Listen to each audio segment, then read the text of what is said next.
The insidious court packers. The Derek Chauvin trial, he may be guilty, but is he guilty beyond a reasonable doubt? And the pastor who took Gavin Newsom all the way to the Supreme Court. This is the Dinesh D'Souza podcast.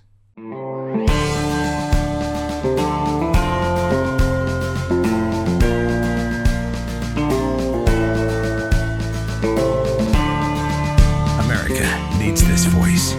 The times are crazy. In a time of confusion, division, and lies, we need a brave voice of reason, understanding, and truth. This is the Dinesh D'Souza podcast.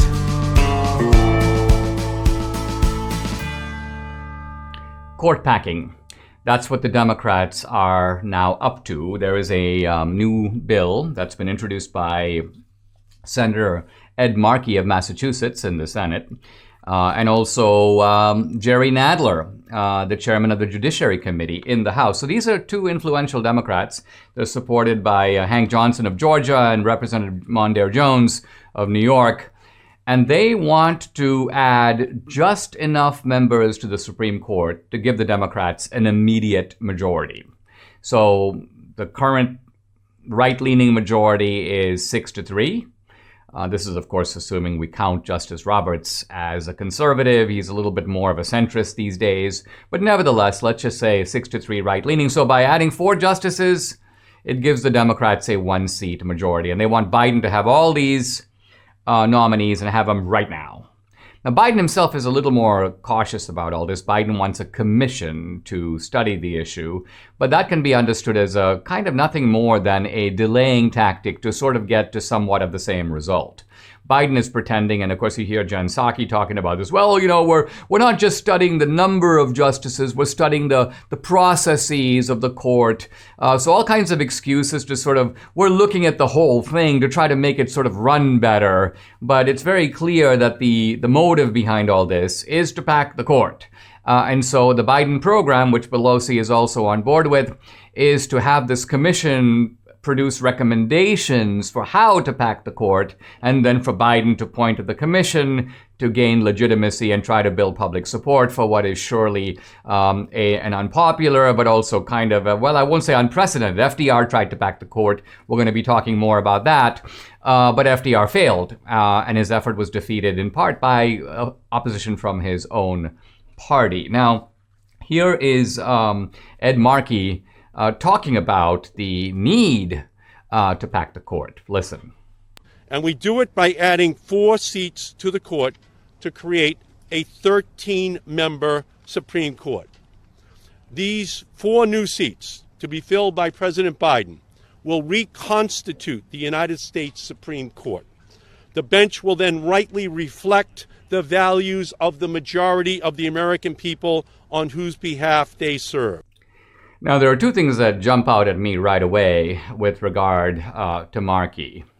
The first one is the rank hypocrisy of the man, because not many people remember. In fact, I didn't even remember, but Debbie remembered. Debbie's like, wait a minute.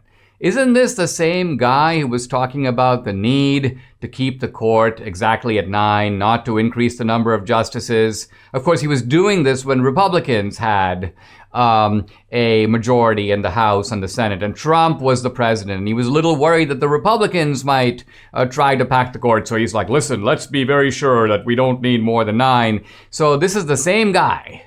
Now, in a completely unprincipled way, when he sees the political winds have shifted, the wind is sort of blowing at his back now, so he goes, wait a minute, who cares about principle? Obviously, that was a tactical move before to block the Republicans from doing it, but it's a completely different matter if we're doing it. So this shows that the Democrats are deeply unprincipled here, and as the Markey example illustrates. Now, you might say, wait a minute, aren't Republicans equally unprincipled? Don't Republicans believe the exact opposite? Weren't Republicans for packing the court before and now they're not? Actually, no. Republicans never tried to pack the court. There was never any kind of movement with any kind of leadership behind it to pack the court, even when it would have been to the Republicans' advantage to do that. So Republicans are standing and have stood on principle on this. And Democrats have shown that they don't have any principles. Well, the other thing that Markey says, which I think is very striking, is this idea that the court must reflect, he says, the will of the majority, the will of the majority. And I think this is not only a kind of a popular idea among Democrats, it's kind of the underlying assumption for why they have a moral justification for packing the court. Even though courts are not supposed to reflect majority sentiment. Now, why not? Why shouldn't a court simply reflect the will of the majority? Well, the answer is that the court is supposed to serve, as you may say, a kind of umpire in a game. Now, in a game, you have two sides, and you can almost think of the audience as reflecting the popular majority. The audience is going to, by and large, back the home team. And so if it were up to the audience to decide every time, the home team would always win because the majority is cheering for its own side. The problem is that the game has rules, and the rules are intended to protect both sides. Both sides play under the same rules. When you're playing basketball, you don't lower the net for one side. If you're playing tennis, you don't move the net up and down depending on who's hitting the ball. You have rules that are intended to protect all the players in the game equally. And majorities and minorities in democratic society have got to be assured that they're playing by the same rules. We're not just talking here about majorities and minorities, we're also talking about due process of law. Citizens are entitled to be treated equally. And it doesn't matter whether they are Trump supporters or Democrats. By and large, American citizens who are charged with the same offenses should be treated equally if they are in the same circumstances. And so the concern here is that the Democrats, in the name of appealing to an electoral majority, are running roughshod over these protections. They're basically saying, we don't need an umpire. Now, many times when you watch a game, you'll notice that the home team might lose, and the audience goes silent. The audience goes silent because the other player is doing better or the other team is scoring more points.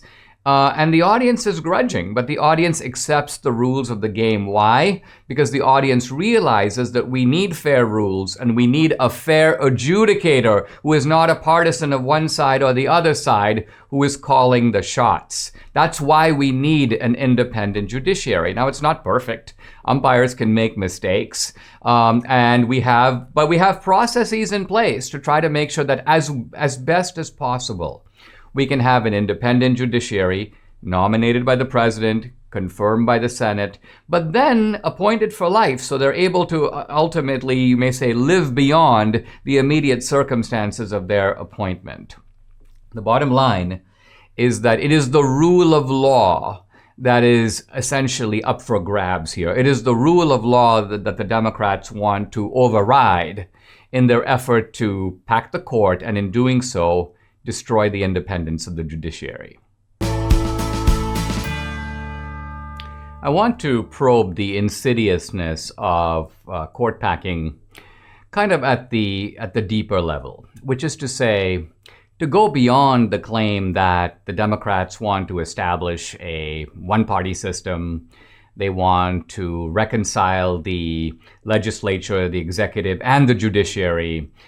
They want to push forward with all this legislation that they otherwise might be blocked by the court. So we know what they want. We know their goal. Their goal is to run roughshod over their opposition, and to do it in the name of democracy. Earlier, I played a clip of Senator Ed Markey saying, in effect, that we've got to have a court that will do our bidding because that's what democracy requires. That's how you respect the will of the majority. Just now, Alexandra Ocasio-Cortez says pretty much the same thing. She says, I support the court packing. I'm going to quote her. She goes, I do think we should be expanding the court. Why? Here's the key point. The idea that a 9-person court can overturn laws that hundreds and thousands of legislators, advocacy, and policymakers drew consensus on. We have to ask ourselves, I think as a country, how much does that current structure benefit us? And I don't think it does. Now, what she seems to be saying is that why should anyone, let alone a court, stand in the way of the majority? And why shouldn't the majority have its way every single time? It's kind of like saying in a game, why do we even need umpires? The umpire might block what the crowd wants. Why do we need an umpire at all? Now, she uses a very interesting word, consensus, implying that legislatures have achieved consensus. We know, of course, that there's no consensus. The country is deeply divided. The whole point of majority rule in her case is to override the minority. Even though there may be a 5-seat majority in the House, disregard what the other 220 Republicans have to say, let the Democrats have their way. In the Senate, it's 50-50. It's a draw, but nevertheless, bring in Kamala Harris, 51 now to 50. We have the majority. So what she calls consensus is no consensus at all. Obama, by the way, had said something very similar. He complained, this was during the Obamacare debate, that, quote, an unelected group of people would somehow overturn a duly constituted and passed law. So by duly constituted, he seems to say that is along the lines of the Constitution, that is in sync with the Constitution. But of course, that is the question before the court. Is Obamacare, in fact, constitutional? Can you mandate that people do certain things that Obamacare mandates that they should do? So it's important here to go to sort of first principles and think of a very simple question. We keep hearing about democracy and majority rule, and I want to ask the fundamental question: why should majorities rule? What gives majorities the moral right to rule at all? Now, you might say, well, that's because there are more of them, and that would seem to be an argument that appeals to force. In other words, we're 10 people, we are 6 of us, you're only 4 of you, 6 beats 4, we can wrestle you 4 to the ground. But presumably the argument for democracy is more than a naked contest of force, because then it would resemble the king of England saying, I have the army on my side, we've got the longer spears, we can kill all the peasants if we have to, and therefore we have a right to rule because we are the stronger. So what is the case rooted in justice or morality for majority rule? Well, this was taken up by the founders. And the founders had some very interesting things to say about it. I'm going to now read from the Federalist Papers. This is Hamilton, Madison, and Jay, writing under the name of Publius, Federalist 47. Very remarkable statement, worth keeping in mind, especially today. The accumulation of all powers, legislative, executive, and judiciary, in the same hands, whether of one, a few, or many, and whether hereditary, self-appointed, or elective, may justly be pronounced the very definition of tyranny. Wow. Notice that the American founders here, or the spokesmen for the American founders, the defenders of the Constitution, are saying that tyranny can come from a king, it can come from an aristocracy, or it can come from the people. Even a majority is not immunized from tyrannical impulses. Even a majority can tyrannize over who? Well, over the minority. Here's a line from Joseph Story, the great interpreter, judicial interpreter of the Constitution. He goes, the Bill of Rights is an important protection against unjust and oppressive conduct on the part of the people themselves. In other words, the people themselves, the majority, has to be kept in check. Now, why is that? Why does the majority have to be kept in check? Isn't it true that the majority gets to decide for the whole? No, that's not obvious. If I'm in a group of 10 and someone goes, why don't 6 people decide whether or not we can take all your money? I'd be like, no, I don't agree. I don't agree with that system. I would never join a club in which I would be in the 4. I'd be like, I'm out of here. So, according to Madison, we have majority rule as a kind of inferior substitute for consensus. Even though Alexandria Ocasio-Cortez talks about consensus, we don't have consensus. And in fact, admittedly, consensus is very difficult to achieve. If you have 10 people, you may not always be able to get all 10 to agree. So why do you agree to have a system in which the 6 decide? Well, that's based on 2 premises. 1, the 6 are going to decide for the welfare of the 10. In other words, the 6 are going to keep in mind the interests of the other 4 when they decide. That's the first thing. The 6 have got to be ultimately deciding for everyone's benefit, not just their own at the expense of the 4. And the second point is that the 6 don't get to decide everything. There are certain decisions that are kept outside the bounds of the 6. That's the meaning of limited government. And the second is the 4 have certain inviolable rights, minority rights, but rights enshrined in the Constitution, in the Bill of Rights, and those rights have got to be protected against the majority. When the 6 are in violation of those, We need an umpire to call foul, stop, not allowed, unconstitutional. And who is that umpire? That's the court. So the job of the court is to permit, to clear the way, if you will, for majority rule, but only the type of majority rule that is consistent with limited government, which is to say constitutional government, and, on the other hand, consistent with the protection of minority rights. So all of this gobbledygook from Markey and from AOC and from Obama, which is to say, hey, wait a minute, we have a majority, we've decided, we've cast our votes, nobody gets to stand in our way. Yes, actually we do. We get to stand in your way. We get to block and tackle. The founders called this checks and balances. The checks and balances are intended to block things, to slow them down, to make sure that majority rule can be reconciled with minority rights. This is why we need a court. And the fact that the Democrats don't see this, they don't care about it, or they see it and they're indifferent to it, and they want to push ahead, they want to establish, you may say, absolute majority rule. This is, to quote the founders themselves right out of Book 47 of the Federalist, the very definition of tyranny. Guys, today is the day that Mike Lindell launches his social media platform called Frank. I'm excited about it, and I'm actually going to be on with Mike later today, around about 4 p.m. Central, 5 p.m. Eastern, to talk about the need for such a platform and why I'm going to be all over it. You can go to frankspeech.com, and sign up to become a VIP member. By now, you've heard me talk about MyPillow, and Mike has done it again by introducing his new My Slippers. Mike has taken over 2 years to develop these slippers. They're designed to wear indoor or outdoor all day long.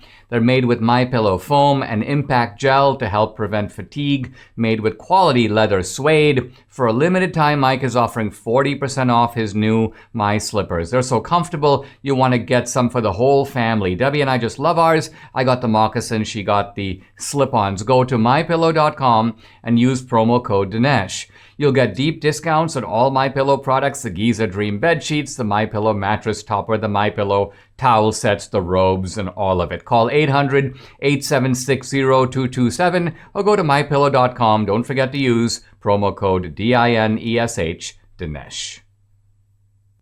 We're facing the threat of court packing now from the Democrats, and we faced the threat of court packing before, also from the Democrats. In the 1930s, I believe 1937, it was President Franklin Roosevelt who tried to pack the court. Now, Roosevelt's proposal would have added 6 justices to the Supreme Court. So from 9, the court would have gone to 15. And Roosevelt would have had he would have had the chance to appoint all 6. He'd have an immediate pro-New Deal majority on the court. Now, the court has had 9 justices since 1869. So even in Roosevelt's time, there had been half a century, at least, of the court being 9. And Roosevelt's idea was, let's have a court that's going to sign off on my stuff. Now, let's ask why the court was not hospitable to doing that. The FDR wanted to have all kinds of government intervention in the economy. And the Supreme Court's position was really simple, that it is the job of the court to protect not just civil rights, but also economic rights. In other words, people have an economic right to the fruits of their own labor. And the Constitution is equally protective of economic rights and civil rights. And so government regulation can't just be signed off on because, well, the majority decided. No, the idea was that people have a right to have their property and their possessions and the fruits of their hard-earned labor protected from the majority, which is trying to confiscate those resources. So this was the court's rationale. And FDR, of course, impatient with that, wanted to have his own court. Now, interestingly, the moment FDR announced his court-packing scheme, it was cheered. It was cheered by whom? It was cheered by the fascists in Italy and the fascists, or National Socialists, in Germany. They were like, wow, this is fantastic. FDR is doing exactly what we do. We pack the court here in Italy. We pack the court here in Germany. But in America, the reaction was more hostile. By the way, not just from the Republicans. The Republicans, of course, mobilized against this. But so did a lot of Democrats. So did a lot of Democrats said who read right through FDR's rhetoric. And FDR's rhetoric was very similar to a lot of the mumbo jumbo we hear today. Let me quote FDR and see how familiar this sounds. If we would keep faith with those who had faith in us, if we would make democracy succeed, I say we must act now. So here is the old buffoon FDR, sounding just like Ed Markey today, or sounding just like Chuck Schumer. And here's FDR again. We must save the Constitution from the court, and the court from itself. Listen to this. This is basically dictatorial language camouflage. Save the Constitution from the court. We have to save the game from the umpires. We've got to make sure all the plays are called in our favor. We've got to save the umpires from themselves. They keep calling plays against us. This is unacceptable. This is Mussolini language. And of course, Mussolini was on the sidelines cheering it. The difference between then and now is that a lot of Democrats jumped up and opposed FDR. Here's a Senate Judiciary Committee report authored by Democrats that calls Roosevelt's bill, quote, an invasion of judicial power such as has never before been attempted in this country. There were accusations that FDR was becoming a dictator. And in the end, FDR had to give in. FDR, the champion, the guy who was trying to push the legislation through the Congress. This is Garner, comes to FDR and he goes, you're beaten. You don't have the votes. And so FDR had to drop the idea. Now, there's a little bit of an unfortunate twist to all this, which is that even though FDR failed in packing the court apparently intimidated by this fury and this attempt to pack the court began to now bend in FDR's direction. A crucial justice who was on the, you might say, conservative side, pivoted to the Democratic side. This is sometimes called the switch in time that saved 9. But of course, that is a kind of cutesy way to describe something really terrible, which is the intimidation of the judiciary, the destruction of the true independence of the judiciary branch, and the fact that justices, this is almost like a juror who says, I'm afraid that I'm terrified of what might happen to me if I vote this way, and therefore I'm going to be voting another way, a complete perversion of the judicial system. This is actually what happened, and FDR's gangsterism helped bring it about. So even though FDR, you may say, lost the battle, he won the war in that the court, although it remained at 9 members, now became more pliable to FDR's wishes. So let's hope that today we can not only push back the court-packing scheme in itself, but also the atmosphere of bullying, intimidation, and gangsterism that goes behind it. And this would call not just for pushing back the court-packing proposals, but pushing back on the Democratic Party and the left itself. Do you think our nation's economy is going to be protected, insulated from Biden's planned massive tax increases? Think again. There's really one way to protect your savings. Do what over 10,000 other smart investors have and convert a portion of your retirement accounts into gold and silver with Birch Gold. When inflation hits, and it will, gold and silver are your safe haven. And Birch Gold Group is the company I trust to help you convert an IRA or eligible 401k into an IRA backed by gold and silver. Through April 30th on qualifying purchases, when you buy physical gold or silver or open a precious metals IRA with Birch Gold, they'll send you a free home safe. Text Dinesh to 484848 for your free information kit on precious metals IRAs or to speak with the Birch Gold representative today. With 10,000 customers, me included, they have an A+ rating with the Better Business Bureau, countless 5-star reviews, and they can help you too. Text Dinesh to 484848 for your free safe with qualifying purchase. I'm really happy to have on the podcast Pastor Jeremy Wong. Jeremy is the associate pastor at Orchard Community Church in California, and this is the man that took Gavin Newsom all the way to the Supreme Court and won.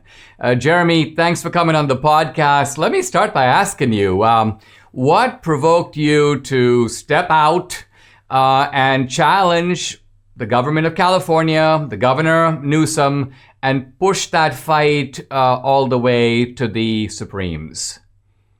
Sure. Well, Dinesh, thanks for having me on your podcast. It's really a pleasure to sit here and talk with you. And to answer your question, I love that you cast me in such a heroic light, but I didn't do a lot of the legal legwork because it's not my wheelhouse. But I think it was a confluence of several things that made me want to partake in this lawsuit.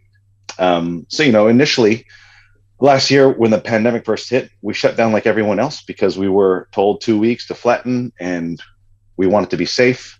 And I think as time went on, some things were obvious, especially in how churches were treated different than other entities in society, and especially in California. So, for example, you couldn't go to church, but you could go buy lumber at Home Depot. You could get groceries at Safeway. You could still get, alcohol, marijuana, and like that. And then I think as time went on, it became more and more obvious because he had like a tiered system in terms of reopening, which was sort of confusing. There was a flipping back and forth. But I think in all that, what was really obvious was kind of the inconsistency and the arbitrary nature in which they were declaring some things essential, other things non-essential. Some things were safe, but other things like it were not safe. So I think it was frustrating as a pastor because our people could do all these things, but we could not properly care for them. And, technology is wonderful, which allows you and I to talk this morning. But at the same time, as a pastor, it's not the same for me to care for you over the screen, right? Like if real life goes on during a pandemic, and if you are, suffering a loss of family member or going through depression, stress, anxiety, hopelessness, it's tougher to grant comfort and care over a screen. And so I think the government to also in all that dictate how many people I can or cannot have in my home, and remove, I guess, our own personal risk assessment, which we do every day when we leave the house or partake in whatever activities. That has been completely removed off the table.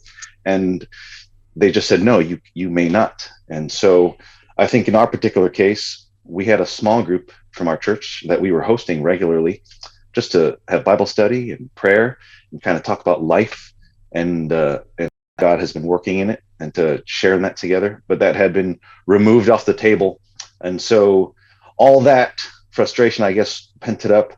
There was an opportunity that came up in May. There's a lady by the name of Paulette who wrote an open letter to our county health supervisor. I subscribed to her newsletter, and I think in about September, she asked, hey, is there anyone who used to host meetings in their home because we're starting a lawsuit? And I said, well, I am one. So I'm one of, I think, 10 plaintiffs that signed on to this lawsuit. My specific, I guess, lane is that I used to host theological conversation and Bible studies in my home, but I was no longer allowed to do that. Now, I assume that part of your argument is that, listen, if you're going to hold that grocery stores are essential and medical centers are essential and Home Depot is essential and salons are essential and bars are essential, then what about spiritual needs? What about psychological needs? What about, as you said, needs for counsel? Why are those deemed to be less essential? And who is the government to make that determination, right? Yeah, absolutely. That's such a great point. Like, by what standard are these essential and non-essential? And then so I think it was a great frustration. I think to take it even further, the Constitution, as far as I can see in the First Amendment, extends special protection to religious freedom. It doesn't extend that same protection to bars or even to restaurants. So I think what the Supreme Court is, and I've been reading the decision carefully here, they seem to be saying, they're not saying that churches have a kind of special status, but what they are saying is that they have to be treated no worse than any of these other institutions. If you're allowed to impose rules, but you can't single out the churches and put them in the back of the line, so to speak. And it looks like 5 justices. I mean, interestingly, Roberts didn't go along with you this time, but the other 5 conservatives voted in the majority. Do you feel good about the way the decision came out? And do you think it's actually partly behind, Governor Newsom, as I understand it, has ended capacity and location restrictions on churches. Do you think that this latest slap in the face by the Supreme Court, very well deserved, has caused him to finally back down? Yeah, that's a good question. And I think part of it is being out here in California. When I first partook of this lawsuit, I didn't have very high expectations because I thought, and I don't know that much about this kind of stuff, but I thought, it would probably die at the Ninth Circuit because that's where good things go to die. And, for it to go to the Supreme Court level and have it looked at there is, exceeds expectations on my part. And I think is huge in terms of the church being treated equally. And, to your point, I thought the same, that we had rights that were protected and enshrined in the Constitution. And so that was also part of the frustration of, what in the world is going on between the treatment of these places and of churches. And in terms of Newsom, I think, this is part of it being slapped down, but there is also another case that our church was part of, Gateway Church v. Newsom, which also helped in terms of lifting capacities on how churches should conduct their business. Now, I'm looking at the Eleanor Kagan dissent in this case, and I find it interesting because she doesn't say, of course, the government can do whatever it wants in an emergency. She insists that the government of California is treating institutions equally, but she makes a couple of statements that strike me as very controversial, and I just want you to react to them. She goes, number one, sure. She goes, when people gather in religious settings, the interactions are likely to be longer than they would be in a commercial setting. Kind of like if you're in Home Depot, you're buy your stuff and you get out of there, even though I've seen people spend hours at Home Depot, quite honestly. Sure. But she implies that the religious interaction is different because it takes longer. And then she goes, number two, she goes, private houses are typically smaller and less ventilated than commercial establishments. And three, it's more difficult to enforce mask wearing and social distancing in a private setting than in a commercial setting. So she's making all these kind of practical judgments, which I assume that she's not even really an expert to be able to do, sure. And pronouncing that because of this, there is no differential treatment for the churches. It's just that churches are kind of more super spreader environments, I guess is what she's saying, than commercial settings. So maybe I could ask you as a last question to comment upon these practical judgments, to say, are they even true in your experience? Yeah. Well, I would find it funny then, in response to her statements, that, for example, at the end of last year, I got a tattoo in a tattoo parlor where we weren't spread that far apart. Shania Twain was playing on the radio, and my two friends and I were singing our guts out in a tattoo parlor. That was non-permissible activity in terms of singing indoors, but I could do that in a tattoo parlor. At the same time, I could gather with people at an airport, right? Sit at a gate for hours. Or if we traveled, I could sit in a metal tube being hurled through the air, shoulder to shoulder with strangers. As long as we had our masks on, no one would bat an eye. But how dare we meet at church? That's kind of crazy to me. And then at the same time, in terms of hosting people in our homes, why would she assume that we are unable to do so safely? Right? We have a yard. We could safely use the yard and distance if we needed to. So I think in trusting places like marijuana dispensaries or the NFL, which has large sweaty men slamming their bodies together for an entire season of activity, that's okay as well. But I can't do similar risk assessments in my own home and host people for theological discussion and Bible study. That just seems at best inconsistent, if not just downright silly. Jeremy, you made your case very well. I want to commend you for taking this battle all the way to the top and winning. I think you struck a blow for religious freedom in America. Thanks for coming on the podcast. Well, thanks for having me, Dinesh. It was a pleasure. Chain stores have different price tiers for professional mechanics and do-it-yourselfers. RockAuto.com's prices are the same for everybody and are reliably low. RockAuto.com offers the lowest prices possible rather than changing prices based on what the market will bear, like the airlines do. RockAuto.com is for everybody and does not require membership or account login. RockAuto.com is a family business serving auto parts customers online for 20 years. Go to RockAuto.com to shop for auto and body parts from hundreds of manufacturers. They have everything from engine control modules and brake parts to tail lamps, motor oil, and even new carpet. Whether it's for your classic or daily driver, get everything you need in a few easy clicks delivered directly to your door. The RockAuto.com catalog is unique and remarkably easy to navigate. Quickly see all the parts available for your vehicle. Choose the brand, specifications, and prices you prefer. Best of all, prices at rockauto.com are always reliably low, and the same for professionals and do-it-yourselfers. Why spend up to twice as much for the same parts?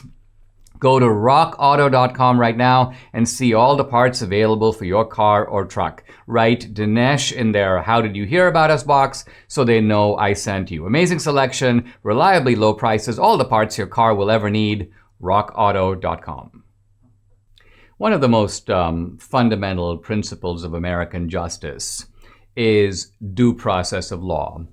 And with due process of law go a whole bunch of things. So we need to have a jury of your peers. We need to have a fair trial. We need to have a trial in which the independence of the jury is protected. Both sides need to be able to state their case. And what I find deeply disturbing is to see the flagrant ways in which these processes are being challenged, if not blatantly violated, in the Derek Chauvin case. Now, I recognize that the case generates passion. I recognize that we all, seared into our memory is the 8.5-minute video of a knee on a man's neck. There's a sense in which we can't unsee or forget those things, and that's probably true of the jury itself. But this is all the more reason that we take steps to make sure that this is, in fact, a fair trial and that due process is maintained. So think of how disgusting it is in the face of all that to see Congresswoman Maxine Waters, a sitting Congresswoman, showing up in the middle of the mob outside the courtroom, showing up at the Black Lives Matter protests and inciting, I shouldn't say inciting violence, inciting further violence, demanding in advance a verdict, and threatening more confrontation and more violence if that verdict does not occur. Listen. Not just manslaughter, right? I mean... Oh, no, not manslaughter. No. This is guilty for murder. I don't know whether it's in the first degree, but as far as I'm concerned, it's first degree murder. Congresswoman, what happens if we do not get what you just told? What should the people do? What should protesters on the street do? I didn't hear you. What happens? What should protesters do? Well, we got to stay on the street. And we've got to get more active. We've got to get more confrontational. We've got to make sure that they know that we mean business. So pay close attention to what she's saying. She's basically saying, we're looking for a guilty verdict. And by looking, she doesn't mean we're onlookers looking out of curiosity. She means we demand a guilty verdict. And she goes, if we don't, we cannot go away. We got to stay on the street. And she tells the protesters to, quote, get more confrontational. Let's remember, these are protesters, by the way, who have been breaking things. They have been burning things. They have been attacking people. So it's already violent. And what she's saying is she wants to see more violence. Now, not only is this a grave threat to the integrity of the process going on inside the courtroom, this is straight out incitement. This is intimidation of the jury. This is an effort to ultimately achieve mob justice. And I say achieve because I think from Maxine Waters' point of view, that would be an achievement. If you told her that the mob can help dictate the outcome, she would say, well, that's obviously why I'm here. We want to dictate the outcome. So a complete disregard for fairness, for this idea of a judicial system where you hear both sides, you cross-examine witnesses, and you have informed jurors who are able to see close up what really happened. Because the rest of us are watching this from some distance. We're not close enough to be able to call the outcome, but the jury is. That's why we have a jury system at all. Now, I think what makes this doubly strange is that this is the same Maxine Waters who has joined a lawsuit in Washington, D.C., suing Trump for incitement for what he said on the mall. Wow. Basically, Maxine Waters is saying that Trump, when he says to the protesters, let's go down to the Capitol, let's march peacefully and patriotically, that's incitement. But what she's doing is not incitement. Now, it seems to me that as this Trump case goes forward, in which there's an attempt to hold Trump liable by Trump can call Maxine Waters as a witness. He can say, listen, Maxine, you come on up here. Let's play the video. This is you. What's your definition of incitement? And what is your definition of incitement according to which I would be guilty of it and you would not? And the truth of it is that Maxine Waters' statements are far more incendiary, far more directly connected to violence. In fact, specifically calling for confrontation, which is not speech, it's action. Get out there and go into people's spaces. Confrontation. She's calling for it. Trump never called for it. Trump never said, go in there and confront face to face the people in the Congress. Make them do your bidding. And by the way, if they don't do your bidding, that's only the beginning. We're going to stay on the street. None of that. So this is very bad. Now, you might say, am I saying that Maxine Waters should be prosecuted? There are some conservatives who go, arrest her, prosecute her, impeach her. But I actually think that what Maxine Waters is doing is very irresponsible. But it is protected speech. It is protected speech because in a free society, political figures are able to, they shouldn't, it's not fair for them to do this, but they are protected in their ability to speak. And even if their speech is incendiary, even if it is irresponsible, that does not make it illegal. But of course, by the same token, that applies to Trump. The things that Trump said on the Mall were completely within the bounds. You can find innumerable Democrats saying things like, we gotta fight. So words that were interpreted in one way when Trump said them are completely considered normal if anyone else says them. And that is the issue here. The issue here ultimately is that we have irresponsibility coming from the Democrats, while at the same time they're accusing Republicans who are not being irresponsible of irresponsibility. And one of the chief malefactors is one Maxine Waters. We keep hearing about these woke corporations. I like companies that are actually generous. You've heard about companies that give away 1 or 5 or maybe 10% of profits. What about a company that gives away a minimum of 50% of its profits to global charities and missions every year? I want to support a company like that. Well, that company is NutraMedics, a professional supplement brand trusted by doctors since 1993 and now available to you. NutraMedics sells all your popular supplements like vitamin C, vitamin D, magnesium, zinc, and melatonin, just to name a few.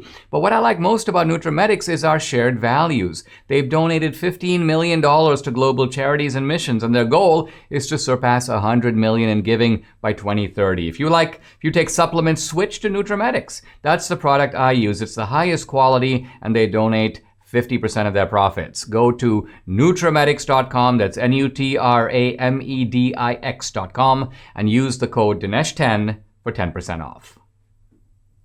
Is Derek Chauvin guilty of murder, of third-degree manslaughter? I don't know. And you don't either. We have a jury in the courtroom that is trying to make that determination. The case today goes into closing arguments, and then there will be jury instructions, and then the jury will try to reach a verdict. Now, what concerns me about all this is the whole surrounding atmosphere that seems to be almost orchestrated. The guilty parties here are the city of Minneapolis, and the protesters outside, and Maxine Waters being one of them, but also the media, all of which I think are trying to create a one-sided impression, and indeed I would say a false impression, of what is going on. So the city of Minneapolis started all this by paying $27 million publicly to George Floyd right before the trial. Hey, here's this money. Message, we're the guilty party. Our guy did it. And so we're acknowledging blame, and here's some cash to make you feel better about the outcome.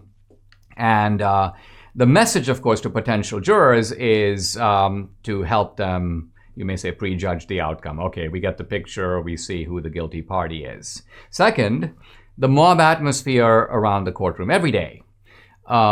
Shouting, threats,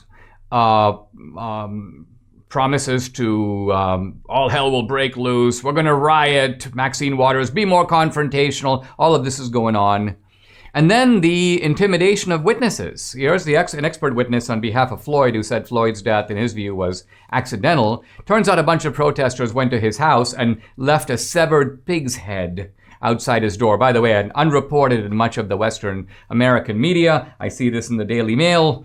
It turns out they didn't even know. They went to his old house because they looked him up and he's moved, but they went to the wrong house. But the mentality is clear. Let's intimidate witnesses. I guess the underlying assumption is you can't be a witness for Chauvin. He doesn't have a right to a fair trial. We all saw what happened. We know the outcome. Chelsea Handler, of course, saying, why don't we just skip the trial?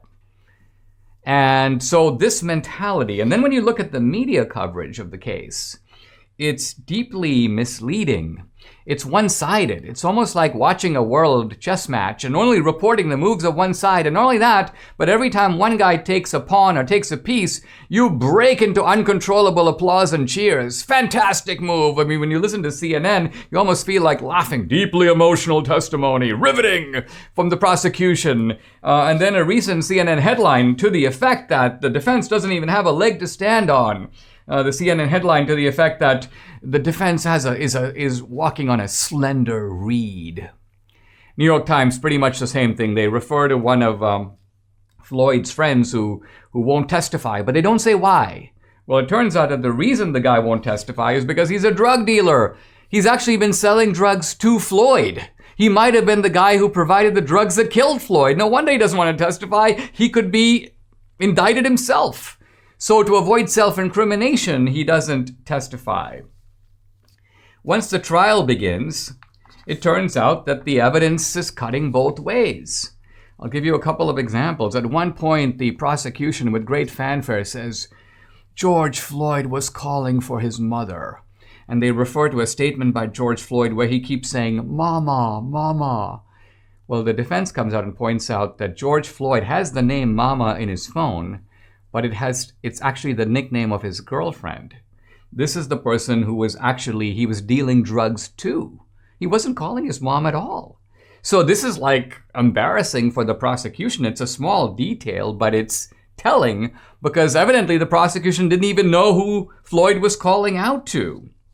So the bottom line of it is this is a case where on the one hand, I won't deny, there is a case against Chauvin. And the case is, we can see your knee on the guy's neck. He's begging you to let him go, and you won't release the pressure, and the guy dies. So there is a certain type of logic or presumption that your knee had something to do with that, and that you can't discount the power of that evidence. But on the other hand, there's strong evidence on the other side, notably the autopsy and the toxicology reports, which I have in my hand, by the way. And when you read them, they are very telling. Let me just read a couple of things I'm now reading from the Hennepin County Medical Examiner's autopsy.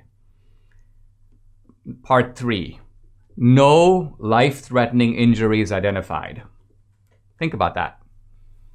No facial, oral, mucosal, or conjunctival petechiae. No injuries or anterior muscles of neck or laryngeal structures. No scalp, soft tissue, skull, or brain injuries. No chest wall, soft tissue injuries, rib fractures, vertebral column injuries, or visceral injuries. Incision or subcutaneous dissection of posterior and lateral neck, shoulders, back, flanks, and buttocks, negative for occult trauma. So basically what the autopsy is saying is Floyd doesn't seem to have been killed that way. And then, here I'm now quoting the Hennepin County Chief Medical Examiner. If he were found dead at home alone and no other apparent cause, this would be acceptable to call an OD, an overdose. The toxicology report says that in fatalities from fentanyl, blood concentrations are variable and have been reported as low as 3 nanograms per milliliter. Floyd's blood shows almost 4 times that level. He has 4 times the level of fentanyl in his system to kill him. So the question is not whether it is possible that Chauvin's knee killed Floyd. It's not even whether it's probable that Chauvin's knee killed Floyd. It is whether that is known beyond a reasonable doubt. Is there doubt, reasonable doubt, that Floyd could have died another way. This is what that case hinges upon. That's for the jury to decide. And the protesters, the rioters, Maxine Waters, none of them know the situation close up. None of them have heard the evidence straight on. None of them are in a position to make this determination. Fair trial means, due process means that this decision should be made by the jury that is asked to make it. Have you ever browsed in incognito mode? It's probably not as incognito as you think, and why would it be? Incognito mode, like the Chrome browser itself, is a Google product, and Google has made its fortune by tracking your movements online. There's even a $5 billion class action lawsuit against the company in California, where it's accused of secretly collecting user data. Google's defense? Incognito does not mean invisible. So how do you actually make yourself as invisible as possible online? ExpressVPN. Turns out that your online activity still gets tracked and data brokers still get to buy and sell your data. One of these data points is your IP address. Data harvesters use your IP to uniquely identify you and your location. But with ExpressVPN, your connection gets rerouted through an encrypted server and your IP address is masked. Every time you connect to ExpressVPN, you get a random IP address shared by many other ExpressVPN customers. That makes it harder for third parties to identify you or harvest your data. Best of all, ExpressVPN is easy to use no matter what device you're on, phone, laptop, or smart TV. All you have to do is tap one button for instant protection. So if you really want to protect your privacy, secure yourself with the #1 rated VPN. Visit expressvpn.com/Dinesh and get 3 extra months for free. That's expressvpn.com, expressvpn.com/Dinesh, expressvpn.com/Dinesh. In his famous essay on language, Orwell warned about the corruption of language. But not just the corruption of language so that language is made blurry and confusing, or even language becomes imbued with cliché and meaningless words. And all of that is, of course, common in our vocabulary. In fact, sometimes I think if you make a recording of a typical conversation over, say, 10 minutes and you listen to it, you're ready to blow your brains out because it makes no sense. There's so little content to it. It's so vacuous and ridden with cliches. But Orwell was talking about something more specific, the political corruption of language, which of course has a motive. And the motive is ultimately to make debate less clear, to rig the debate in favor of one side, to use terms that put things outside the bounds of debate that should be in those bounds. And I've thought of this because I saw that Scientific American has now decided to stop talking about climate change. Let's remember, by the way, that climate change wasn't even the first term. It was global warming. And when they realized that things get hot, things get cold, it doesn't make sense to call it warming because then people will go, wait a minute, how come it's cooling? So then they decided, let's just call it climate change because climate change kind of covers everything. I mean, talk about an unscientific theory, one that covers everything. But nevertheless, even climate change isn't enough. So Scientific Americans decided to use the phrase climate emergency. Climate emergency. The senior editor is explaining why he came to that conclusion, and his explanation is unbelievably obtuse. A hurricane blasts Florida. A California dam bursts because floods have piled water high up behind it. A sudden record-setting cold snap cuts power to the entire state of Texas. Now, these are, well, I guess we could call them weather events.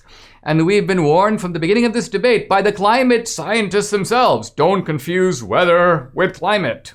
Climate is, after all, a global aggregation. Climate is a weighted average. Climate is what every single weather event put together does measured over long periods of time.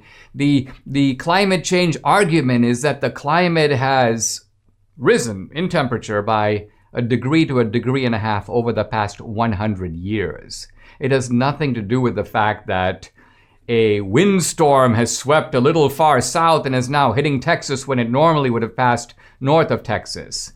But evidently, this editor of Scientific American is persuaded. Let's start calling it a climate emergency. And apparently, he's joined by the Columbia Journalism Review, The Nation, The Guardian, Al Jazeera, blah, blah, blah. So this is exactly what Orwell warned about. And the reason it's insidious is that it implies that there is no debate over whether we are in a climate emergency. We are. Let's just take that for granted. Now, we can debate how we should respond to the emergency, but that we are in an emergency is undebatable. That's really what Scientific American is trying to do. And that is, they're trying to gain an advantage in a debate by declaring things out of bounds. It's not debatable. Then I turn to the AP stylebook, where I notice, and this is even a little more worrisome. Why? Because the AP, the Associated Press, the stylebook is used by a whole bunch of other journalists, newspapers, magazines, and so on. And AP has been moving toward a certain partisan leftism in its stylebook. You've got shadings of meaning and so on. But now they're going all out. Recently, the AP stylebook tweeted that people should not use the term mistress to define someone, quote, in a long-term sexual relationship and is financially supported by a man who is married to someone else. Even though that is the classic definition of mistress, that is in fact the definition of mistress that comes out of the American Heritage Dictionary. A woman who has a continuing sexual relationship with a man who is married to someone else. That's what it is. AP says, no, that's not what it is. We're not going to use that term. We have to use the term companion or friend. Now, wait a minute. A companion does not imply there's any cheating involved. A companion can be me and my companion decided to go take a walk. A companion can be a buddy. A friend is an even vaguer term. It doesn't imply any sexual relationship whatsoever. So you can see that AP is moving not in the direction of greater clarity, but in the direction of greater obfuscation. Here's AP again in September. We're no longer going to use the term riot. Well, I assume they brought the term riot back for January 6th, but this was prior to January 6th. They didn't want to use the term riot. Why? Because they claimed that this word was, quote, used in the past to stigmatize broad swaths of people protesting against lynching, police brutality, or racial injustice. So they said, if you're talking about Black Lives Matter or Antifa, you can use words like revolt and uprising, because that has a political dimension, even though what is going on is obviously looting and rioting. So looting and rioting cannot be called looting and rioting. I wonder what Orwell would think about it. Going back to the summer, AP says, you have to capitalize the word black. Why? Because it, quote, conveys essential and a shared sense of history, identity, and community among people who identify as black. Well, what about white? AP goes, no capitalizing the word white. That should be in small letters because AP said, quote, white people generally do not share the same history and culture or the experience of being discriminated against because of skin color. Capitalizing the term white, as is done by white supremacists, risks subtly conveying legitimacy to such beliefs. So here is AP engaging in tendentious political argumentation, side-taking in political debates, conferring legitimacy here or withdrawing legitimacy there based upon highly debatable propositions about history and current politics. All kinds of nonsense. Black people share a history, but white people don't. That's not true. Black people share about the same amount of history as white people. There's tremendous diversity among black. Ever gone to Africa? Ever looked, for example, at the differences between East Africans and West Africans? The differences between, say, Burundi and the Congo? The differences between South Africa, say, and Tunisia? Only a moron. Only someone with no sense of history can claim, well, black people, of course, are very similar. White people aren't. Don't white people share a heritage that goes back to Europe, transported to the American continent? So these are preposterous assertions, laughable assertions that are somehow presented as apodictic or demonstrable. And it goes on. AP doesn't like the term pro-life, and on it goes. So this is a case where I think an organization that is supposed to be, again, an arbitrator for the news is essentially saying, we're not. We're not arbitrators for the news. We're not fair adjudicators. We are tendentious moralizers who are adopting the left point of view, and we're trying to pressure other news organizations, which are already on the left. Instead of pushing them in the direction of impartiality or fairness, let's push them in the direction of greater ideological bias and partisanship. We need to know which companies will stand up for truth in these troubled times. Debbie and I are excited to partner with an extraordinary watch company that stands alongside our belief in traditional American values. That company is Eggard Watches. This is a company that's moving all its assembly to America. Their CEO, Elon, has his own unique voice, and he isn't afraid to use it. Elon was given a Fox Patriot Award to recognize his messaging in the midst of the defund police movement. To see his powerful short films, the company has put out, just visit their website at eggardwatches.com. And most important of all, Eggard makes incredible watches. Debbie and I are both wearing one today. Check mine out right here. Just look at the watch band and then look at the dials. It's awesome. We've been ordering for our family members. My brother in India saw this ad and he goes, "Hey, Dinesh, I want one." The craftsmanship and uniqueness is something to marvel at. They feel much more expensive than they are. Check out the entire Eggard collection. As a friend of the program, Elon has given us a discount of 15% off to share with you if you simply use promo code Dinesh at checkout. So go to eggardwatches.com. That's EGARD watches.com. I hope you've been enjoying the podcast. Please subscribe to it. Turn on the notifications so you're notified about it. Tell other people about it. I'd like you to help me get the word out, if you will. And if you have a question for me, audio or video, send it to questiondinesh@gmail.com. Let's go to our question for today. Listen. Hi, Dinesh.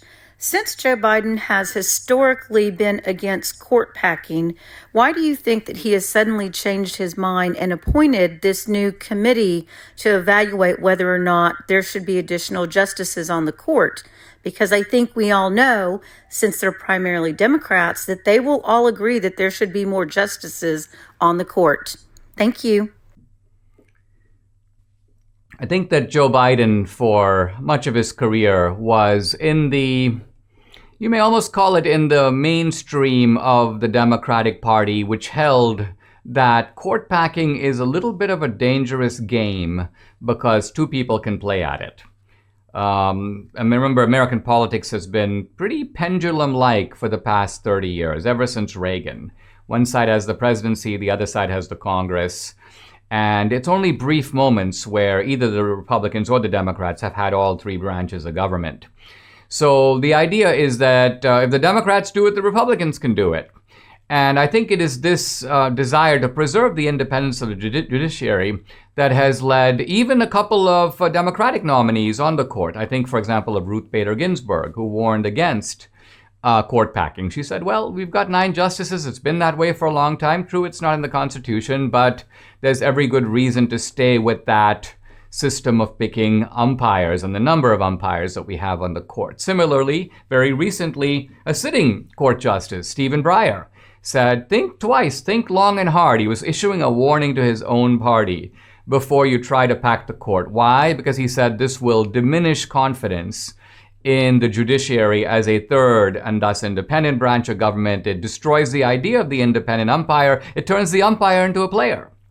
So Joe Biden was I think, bored with all this, but now essentially he sees that there is an opportunity, maybe a very small window of opportunity. It might only last a year before we get to the midterms, in which the Democrats have narrow control of the House, very narrow control of the Senate, and they do have the presidency. So if they can get the court somehow, they will have it all. So what you see here is Biden, in his own doddering way, and probably pushed by all kinds of people behind him, to press his advantage to the fullest, to take whatever risk is involved. Why? Because there's this ultimate prize waiting for them. We will control all the levers of government and we'll be able to then run roughshod over our opponents. So the greed and lust for power is driving these people, and I think that's behind Biden's sort of switcheroo. He realizes he has to dress it up with the idea of a commission, but I think his goal is clear. Let's pack the court in the small window of time that we have,